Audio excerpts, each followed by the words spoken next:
Welcome back to Unintended Consequences, episode 47 for July 3rd, 2026, Friday.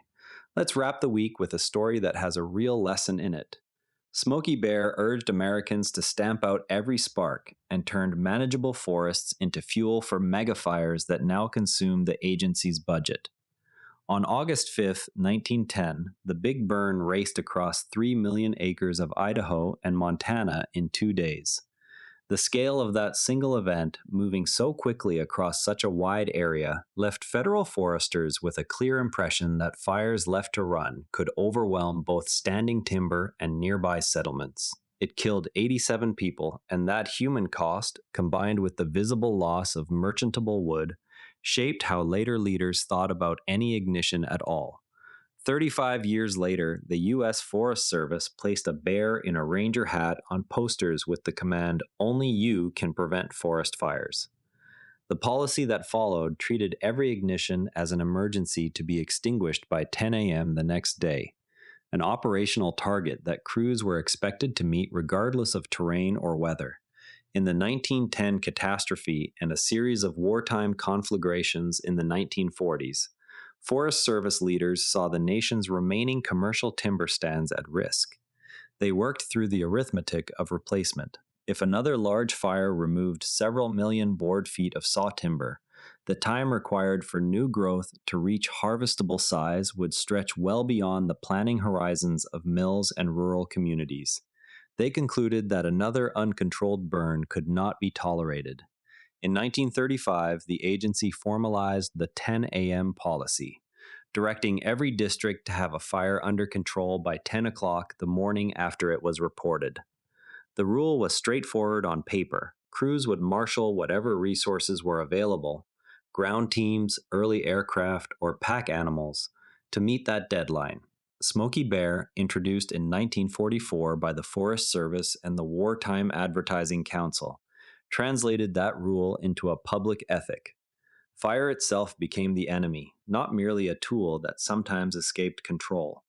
At the time, the choice appeared straightforward because the data in hand showed merchantable volume and the immediate damage from high-intensity runs. Commercial forestry, rural economies, and emerging recreation all depended on keeping existing stands intact, rather than letting them burn. Decision makers worked from the best available data on merchantable timber volume and the visible destruction left by crown fires, not from long-term studies of fire's ecological role. Posters, radio spots, and classroom materials reached an estimated 80% of American households by the early 1950s. The Forest Service expanded its firefighting capacity with smoke jumpers, aerial tankers, and a growing network of lookouts. Lookouts provided early detection across roadless country. Smoke jumpers allowed initial attack in places where roads did not yet reach. Tankers delivered retardant that could slow a fire's spread long enough for ground crews to arrive. Annual burned acreage on federal lands dropped from roughly 30 million acres in the 1930s to under 5 million by the 1960s. That reduction meant far fewer small fires were allowed to consume surface fuels each year. Early reports celebrated the policy as proof that aggressive suppression could protect both watersheds and the timber base needed for post-war housing. A few range scientists in the Southwest noted that frequent low-intensity fires had maintained open ponderosa stands, yet their observations remained outside the agency's dominant timber management framework. One might ask whether those early observations could have altered the course if they had been weighted more heavily.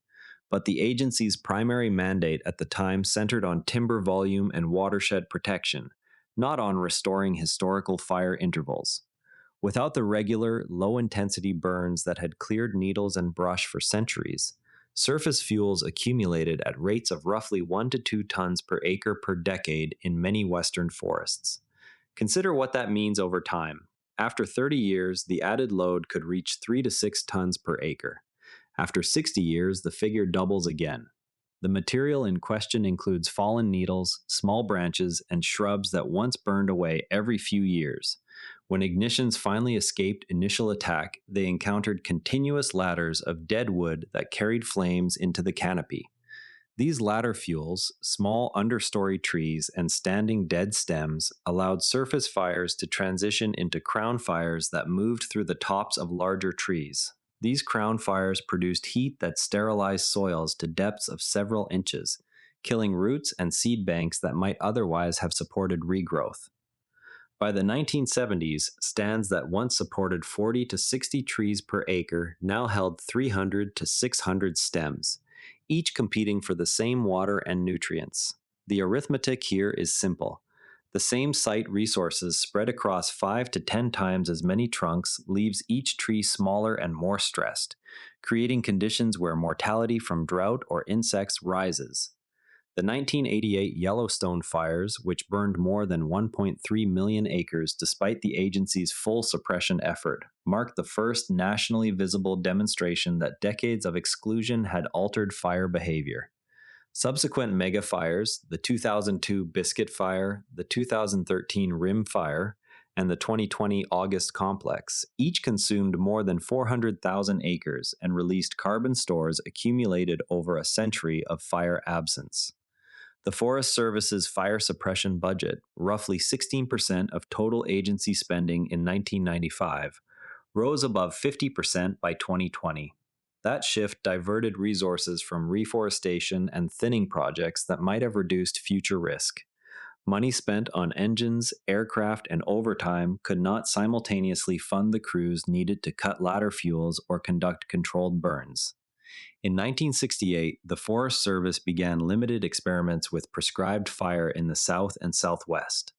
The 1976 National Forest Management Act formally recognized fire as a natural process on some lands. Yet the accumulated fuel load made reintroduction difficult. A fire that once would have stayed on the ground now had enough material to climb into crowns even under carefully chosen conditions. Escaped prescribed burns, such as the 2000 Cerro Grande fire near Los Alamos, prompted stricter rules and liability concerns that slowed the practice. Today, the agency treats roughly 3 million acres annually with prescribed fire or mechanical thinning. An estimated 70 million acres remain in need of treatment. Recent legislation, including the 2021 Infrastructure Investment and Jobs Act, has allocated new funding for fuel reduction. The scale of the backlog and the narrow window of acceptable weather conditions continue to constrain progress. Suitable days for burning without risking escape are limited to perhaps a few dozen per year in many Western districts. Systems that reward the immediate absence of a visible harm often accumulate the conditions for larger harm later. When success is measured solely by the count of fires extinguished, rather than by the state of the fuel complex, organizations lose the feedback that would prompt earlier course corrections.